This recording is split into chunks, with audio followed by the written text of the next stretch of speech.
नमस्ते एंड जय हिंद। आज मैं आपके लिए लेकर आया हूँ वो हेडलाइंस जो भागदौड़ भरी जिंदगी में शायद आपसे पीछे छूट गई हो, या फिर न्यूज़ चैनल्स वालों को उसमें ज़्यादा टीआरपी नहीं मिलती है तो वो आपको बताते ना हो। इसीलिए मैं ऐसी ही कुछ हेडलाइंस आपके लिए लेकर आया हूँ। आप बने रहिए, देखते रहिए एक्सपोजिंग स्टार विद शांतनु।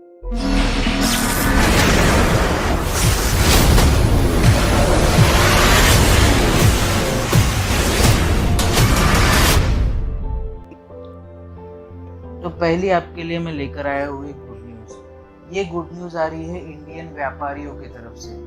हाल ही में इंडियन व्यापारियों ने एक प्रण ले लिया है चाइनीज गुड्स का बहिष्कार करने का। और ये प्रण उन्होंने तब लिया है जब चाइना ने एक स्टेटमेंट दिया था। वो स्टेटमेंट था कि इंडिया में इतना दम ही नहीं है या इंडिया की इतनी औकात ही नहीं है जिससे कि वो चाइनीज गुड्स हो या चाइना के प्रोडक्ट्स हो वो बैन कर सके। इसके बाद इंडियन व्यापारियों ने ये प्रण ले लिया है और एक टारगेट रख दिया है कि लगभग 1 लाख करोड़ तक का झटका चाइना को इंडियन व्यापारी देंगे। इसके लिए इंडियन व्यापारियों की जितनी भी प्रशंसा की जाए उतनी कम है। अब अगली न्यूज़ आप शायद बॉलीवुड से जोड़ के ज़रूर इसको देख सकते हैं, क्योंकि सोनू सूद के बाद में अमिताभ बच्चन जी ने, मतलब जो हमारे महानायक हैं, उन्होंने प्रवासी मजदूरों को अपने घर सुरक्षित पहुंचाने का बीड़ा उठा लिया है। हाल ही में बिग बी ने लगभग 6 फ्लाइट्स बुक करा दी प्रवासी मजदूरों के लिए और उनको सेफली अपने घर तक पहुंचाया फ्लाइट्स के जरिए। तो सोनू सूद के साथ साथ हम लोग अमिताभ जी को भी बहुत बहुत बधाई देना चाहते हैं इस नेक काम के लिए। तो अगली न्यूज़ जो मैं आपको देना चाह रहा हूँ वो है इंडियन पॉलिटिक्स से रिलेटेड। हाल ही में कांग्रेस छोड़कर बीजेपी का दामन थामने वाले ज्योतिरादित्य सिंधिया जी और उनकी मां कोरोना पॉजिटिव डिटेक्ट हुई है। ये न्यूज़ को यूँ तो कोई चैनल वालों ने इतनी लाइमलाइट दी नहीं है, पता नहीं उनको क्या तकलीफ थी, पर हमने सोचा है कि ये हेडलाइंस में ज़रूर शामिल किया जाए। तो Jyotiraditya Scindia ji corona positive detect हुए हैं और अभी उनका अस्पताल में इलाज जारी है। हम उनकी जल्द स्वस्थ होने की कामना करते हैं।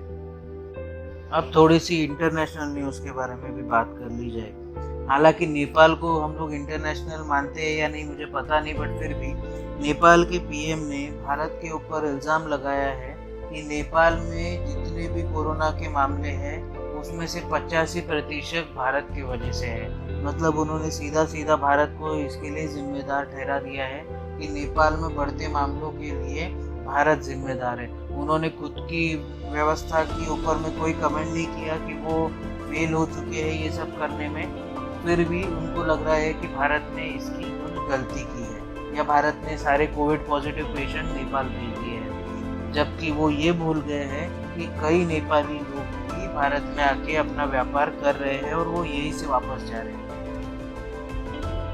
अगली जो न्यूज़ मैं आपको देना चाह रहा हूँ वो है क्रिकेट की दुनिया से। पूर्व भारतीय कप्तान और वॉल कहे जाने वाले राहुल द्रविड़ ने एक स्टेटमेंट दिया है, international cricket will be weird in empty stadium. इसका मतलब ये है कि इंटरनेशनल क्रिकेट बहुत अजीब हो जाएगी एम्प्टी स्टेडियम्स में। मतलब प्लेयर्स वहाँ पे खेलते रहेंगे, उसके अलावा जो स्टेडियम्स रहेंगे वो एम्प्टी रहेंगे, फैंस का शोर नहीं रहेगा, वहाँ पे आपको पॉपकॉर्न नहीं मिलेंगे, वहाँ पे आपको रोमांच नहीं मिलेगा, वहाँ पे आपको मैक्सिकन वेव नहीं मिलेगी। ये सब चीज़ें बहुत अजीब हो जाएंगी प्लेयर्स के लिए भी। सचिन सचिन चिल्लाने का शोर नहीं होगा। ये सब चीज़ों के लिए शायद हमें अभी तैयार रहना पड़ेगा। अब अगली न्यूज़ जो मैं ला रहा हूँ वो ला रहा हूँ नागपुर से। नागपुर में हाल ही में 70 पेशेंट्स कोरोना पॉजिटिव मिले हैं और वो मिले हैं नायक तालाब के पास में। वहाँ पे एक इवेंट हुआ था, एक फंक्शन हुआ था जिसमें ये 70 लोग शामिल हुए थे और इन्होंने बताया ये जा रहा है कि मोमिनपुरा से बिरयानी ऑर्डर की थी खाने के लिए। वो बिरयानी खाने के बाद से इन लोगों में कोरोना का संक्रमण दिखना शुरू हो गया है। गवर्नमेंट जब आपको बोल रही है कि एक जगह 20 से ज़्यादा लोग ना जमा होए, तभी भी नागपुर में कुछ ऐसे लोग हैं जो वहाँ पे पार्टी मना रहे थे। ये शायद अंदर की बात पता नहीं चली होगी, बट मोमिनपुरा की कुछ बिरयानी ये लोग खा रहे थे। उस टाइम के बाद से इनमें कोरोना के लक्षण दिखाई देना शुरू हुए थे। अब अगली बात करते हैं बीसीसीआई के प्रेसिडेंट सौरव गांगुली जी के बारे में। इन्होंने हाल ही में एक हिंट दिया है और उस हिंट में इन्होंने कहा है कि आईपीएल हो सकता है लेकिन एम्प्टी स्टेडियम में होगा। ना वहाँ पे चीयर गर्ल्स होंगी, ना वहाँ पे स्टेडियम में चिल्लाते फैंस होंगे, ना वहाँ पे फैंस के बीच में तू मैं होगी, ना आरसीबी के फैंस होंगे, ना मुंबई के फैंस होंगे, कोई नहीं होगा। सिर्फ प्लेयर्स लोग रहेंगे, सिर्फ वहाँ पे आपको एडवर्टीजमेंट बोर्ड्स मिलेंगे। इसके अलावा आईपीएल में और कुछ मज़ेदार नहीं रहने वाला है। और शायद मैंने आपको पहले हेडलाइन में भी कहा है कि हमको इन सब चीज़ों के लिए तैयार रहना पड़ेगा। ये जो क्रिकेट को हमने म्यूज़िक और ये सब चीज़ों के साथ बांध दिया था ना, क्रिकेट अपने ओरिजिनल रूप में शायद फिर से वापस आने वाला है। तो सौरव गांगुली ने इसका हिंट दे दिया है। हेडलाइंस का अंत करूंगा कुछ पॉजिटिव न्यूज़ के साथ में।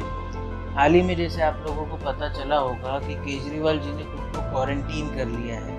उन्होंने क्वारंटीन खुद को क्यों किया था? उनके गले में इचिंग हो रही थी या खराश हो रही थी। उसके अलावा उनको माइल्ड फीवर था। उसके बाद में उनको लगा कि उनको कोरोना हो गया है, इसलिए उन्होंने खुद को क्वारंटीन कर लिया था।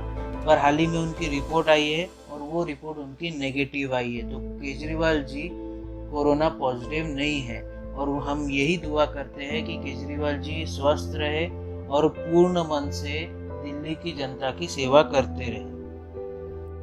तो ये तो थी वो हेडलाइंस जो शायद आपके ऑफिस के काम के बीच में या फिर आपकी भागदौड़ भरी लाइफ के बीच में या फिर टीआरपी भरी लाइफ के बीच में कहीं पीछे छूट गई थी। तो मैंने अपना फर्ज समझा कि ये हेडलाइन आप तक के मैं पहुंचाऊं।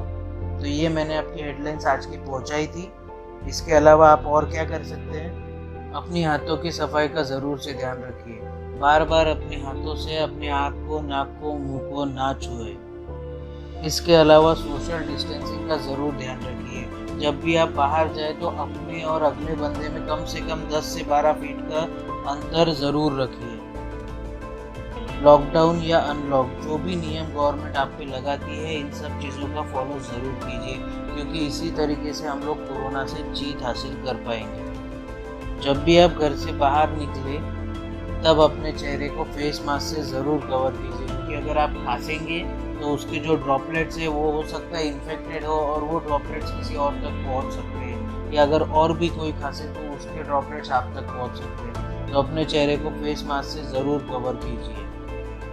और अगर मेरे पास में और भी कोई टॉपिक आता है या और भी कोई हेडलाइंस आती है तो उसके ऊपर मैं एक वीडियो बना दूंगा। तब तक के लिए आप बने रहिए, देखते रहिए एक्सपोजिंग स्टार विद शांतनु। जय हिंद।